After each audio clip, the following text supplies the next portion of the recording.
So the idea behind this trip was to show kind of what it's like to be a musician on the street and trying to live off your performance skills and your musicianship and reading the street and everything, and seeing how much money you can make in any location. The plan of our trip was to travel down the coast of California, living off my performance and our wits. We started our trip, I think I may have had about $5 in my wallet, but that's not going to get us far, especially with Milo's truck. And it's not going to feed us very much. So we really had to make money. And that was the entire point of the trip, as well as make a movie about what it's like to do something like that, because that's a thing that not many people can experience. So we're trying to show kind of that side.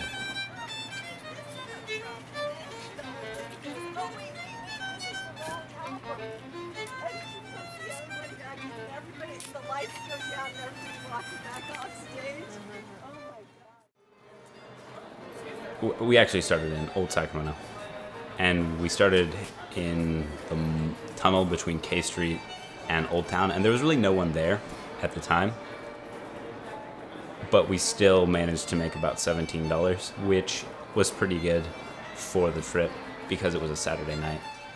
So if all our nights had been like that, we would have made it considerably more. It got kind of late, people stopped coming, so we said, all right, it's time to call it. We packed everything up and went to Midtown, right in front of Lowbrow.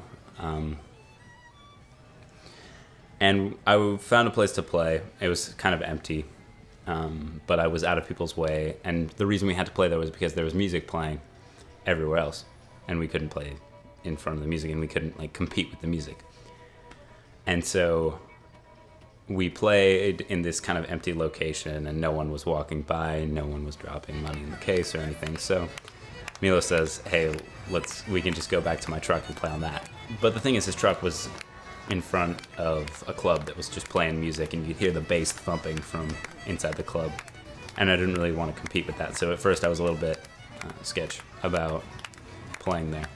But I mean, I wasn't doing any better where I was, so I was like, okay, it'll be fun. So got in the back of Milo's truck and was actually really successful there, more than I'd thought.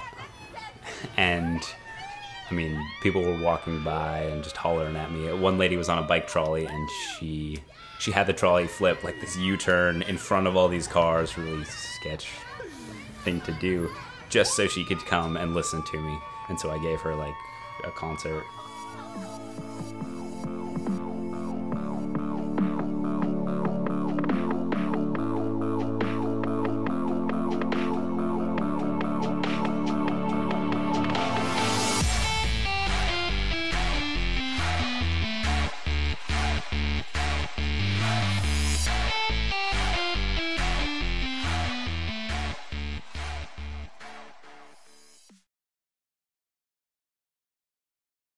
So the first day of our trip, we packed, Milo packed everything in his truck, picks me up at my house, and we start going to Napa. And it's foggy, it's raining, like pretty bad performance weather if you're playing on the street. And we were like, no, it's gonna clear up, it'll be fine. We were pretty optimistic, even though we shouldn't have been, because it didn't clear up for a little bit. We got to Napa and waited until about lunchtime, until about 12, before we started playing, because there was just no one on the street. And as soon as it was lunchtime, people started coming out, and then it started to rain again. So I have my case open, I'm playing, it's raining. I mean, nothing was happening. It was, I think a couple of people walked by, and one person dropped in $1.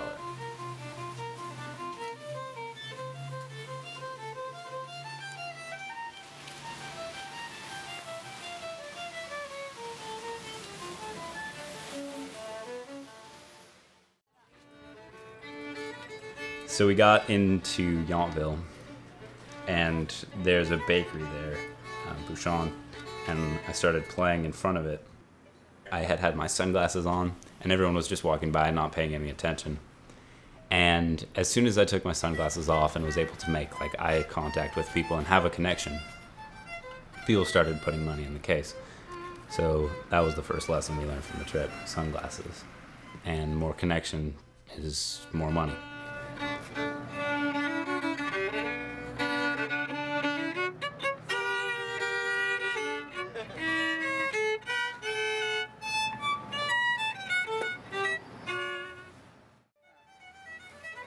So we roll into Sonoma, and we had just played in Napa and then Yountville, and we had been pretty unsuccessful in Napa and got kicked out of Yountville. So I was kind of done by that point. And so what I didn't realize is that my feelings, my subjective experience, was affecting how I viewed the street and how I viewed my potential success. I looked at the street and actually judged it wrong and made a bad assumption. It turned out to be a really good location. Not at first, because the first thing we did was start playing in front of the shop.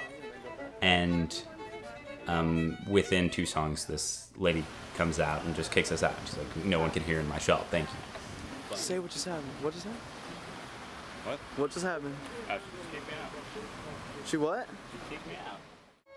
The very next shop, called the Candlestick, this nice old woman, Jane Webster, who had been listening to my music, was standing right in front of her shop and said, "You come play in front of my shop, it's wonderful." And so what I didn't know at the time was her father was from Glasgow, Scotland. I would gratefully have a musician in front of the shop because it's inviting, it's creative, it's something that's out of the unusual, and it does help to draw in some folks to the shop. Oh, that's cool. And he's great. The music that he's playing right now touches my heart because I'm of the Scots heritage. You're welcome.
We drove down to Stinson Beach and played in front of the cafe that's right by the ocean, right by the beach, and just across from there.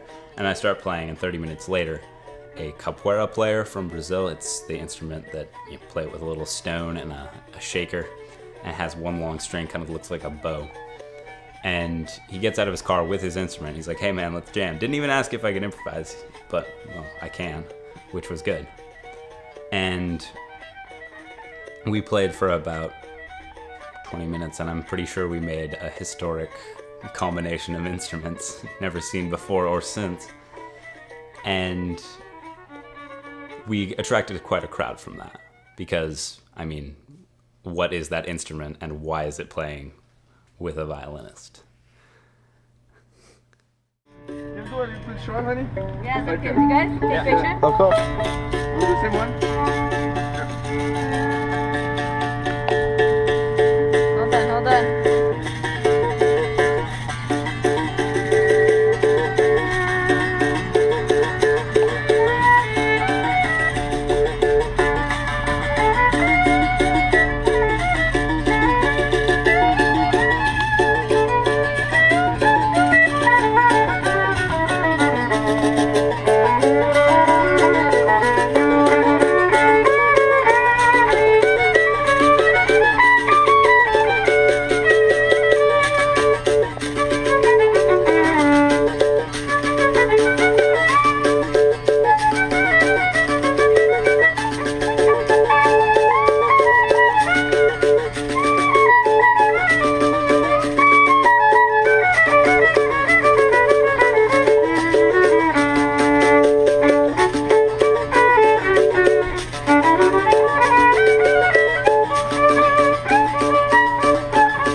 Our next stop was Mill Valley, and we started playing in front of this coffee shop called the Depot.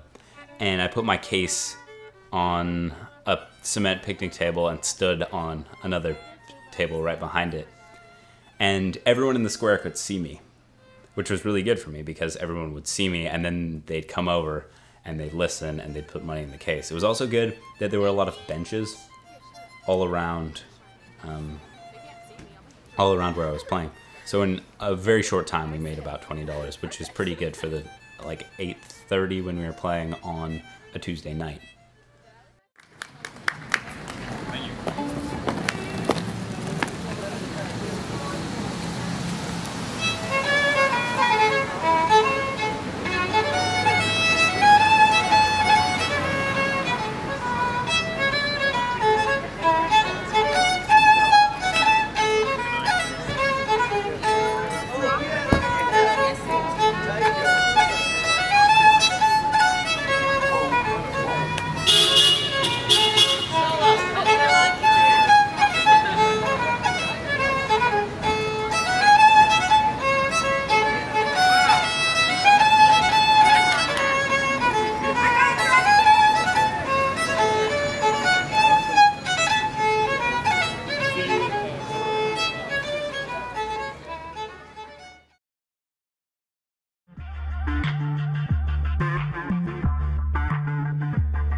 In San Francisco, we started playing in front of Martha's Cafe in the Noe Valley. And that was a really good location because a lot of people had kids, and kids are good for street musicians.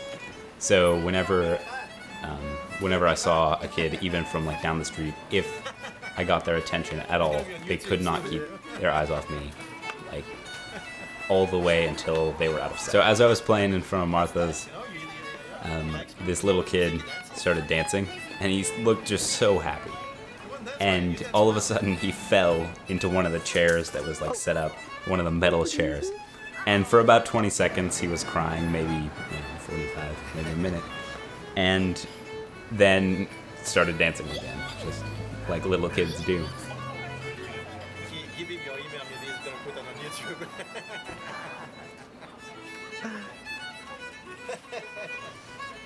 Fan dancing, yeah? Yeah. Why not?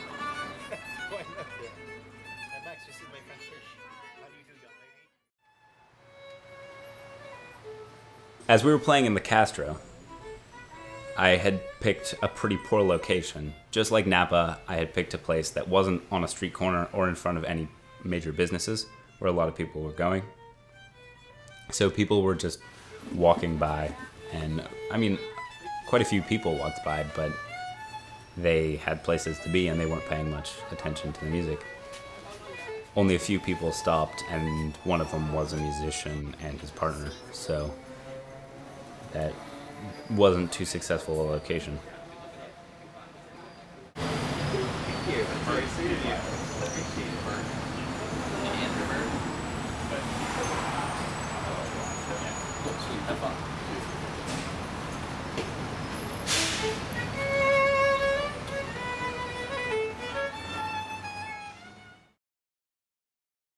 So we get into Pier 39, and there was this walkway where people were coming out of the pier, out of the main part of the pier. And it would have been the best location on our trip, I'm sure.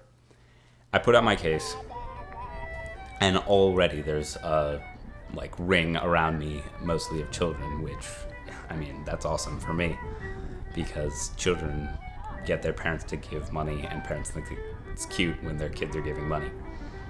So I pick up my violin, play 2 bars, and there's already $2 in the case. But then, before I'm even finished with one tune, I see Mr. Security Officer walking out. And he just told me to leave. He said, "You can't play here."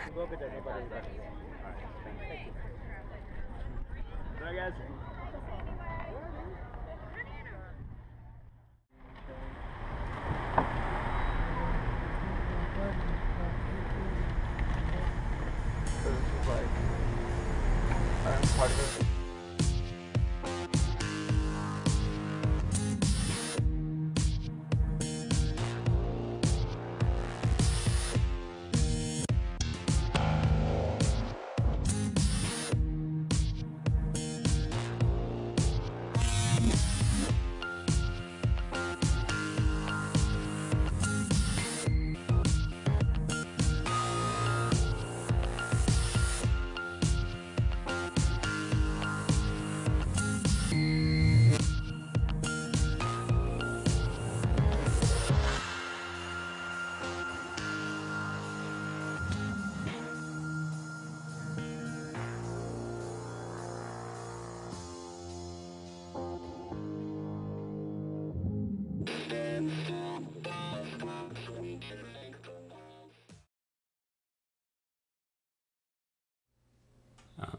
So most of the money we made in San Francisco went into the gas tank to get us into Santa Barbara.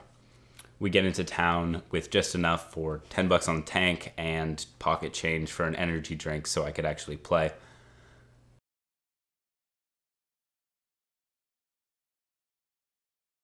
When I get hungry, I don't like to play so much. My playing gets sloppy, and I really don't enjoy it as much because, I don't know why, low blood sugar or something. And this was kind of a problem on the trip because we didn't have enough money sometimes for gas and lunch. And we had to pick between getting stuck in the town or eating a little bit. And most of the time it was not getting stuck in the town. And so we didn't eat. And I just kind of pushed through it because, you know, you have to. And so in Santa Barbara, we got onto State Street. And I was pretty hungry. We hadn't eaten all day. I mean, I think we had a bag of chips and some water in the car and then an energy drink when we got to the gas station in Santa Barbara. But that was it. And I started playing, and usually when I'm like that, it's not very successful. But maybe I look better in the dark because I was actually pretty successful on State Street in Santa Barbara. I made about $42 in an hour and a half just playing there, and then we were able to call it after that. When we first got into State Street, the first spot we decided to play, we had looked at a bunch of spots and kept walking and then come back to this spot. And I looked inside the shop that was right on the corner there, and I was like, if the shop owner looks nice, we'll ask her permission, and if she doesn't, we'll ask her forgiveness. And I look in the shop and I said, okay, we're asking for forgiveness, there's no way. And 2 minutes later, after I start playing, she comes out, and I was like, oh no, she's gonna tell us off. But she puts her thumbs in the air and says, like, it's wonderful, and goes back in her shop.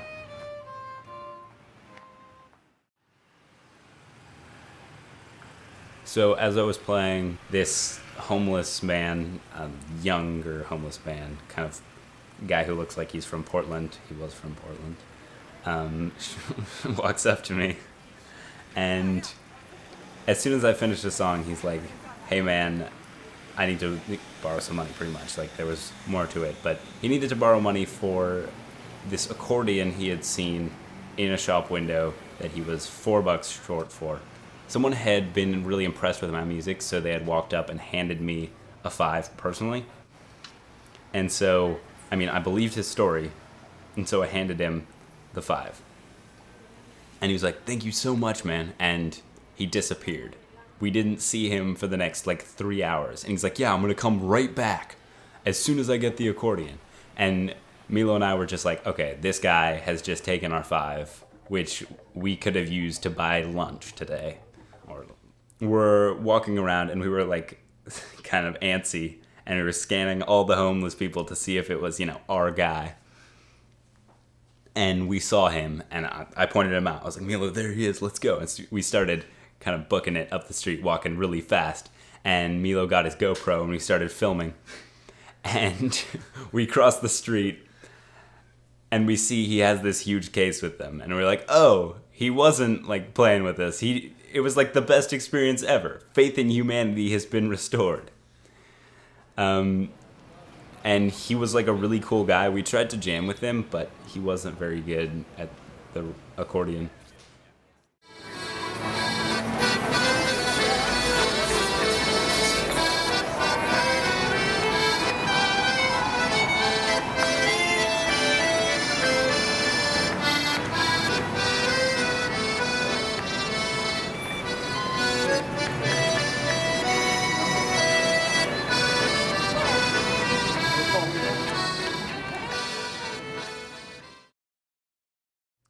So, in the beginning of the trip, I was more focused on the songs and making it sound a certain way.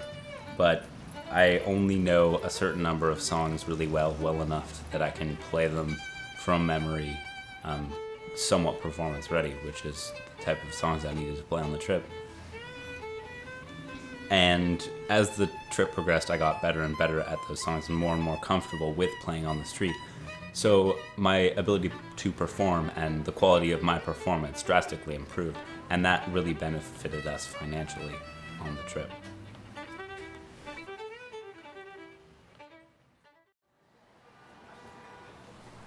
Whenever I saw a group of people around my own age, I would know that we weren't going to get any money from them, because high school students are typically not very receptive to the music or to street musicians in general.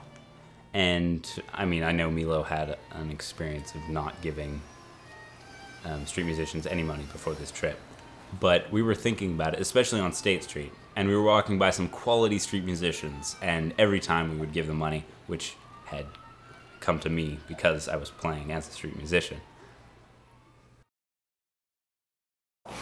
So, being classic teenage me, I never really paid any attention to street musicians as I walked by. I mean, I'd hear their music, but it would never catch heart with me.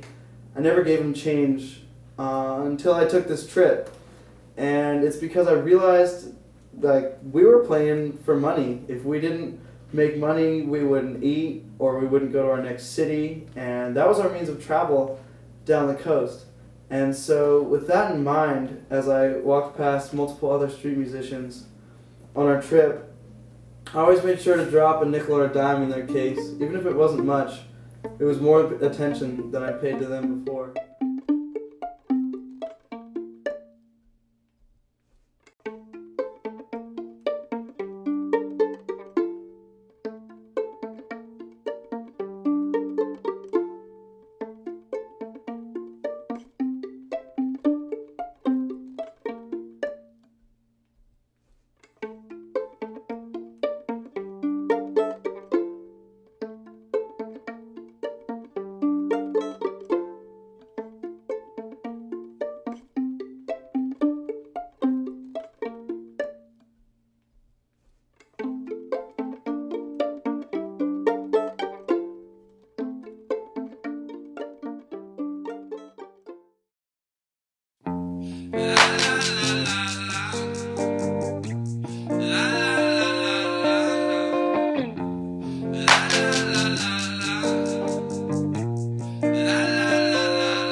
sitting in my backyard, forgetting that life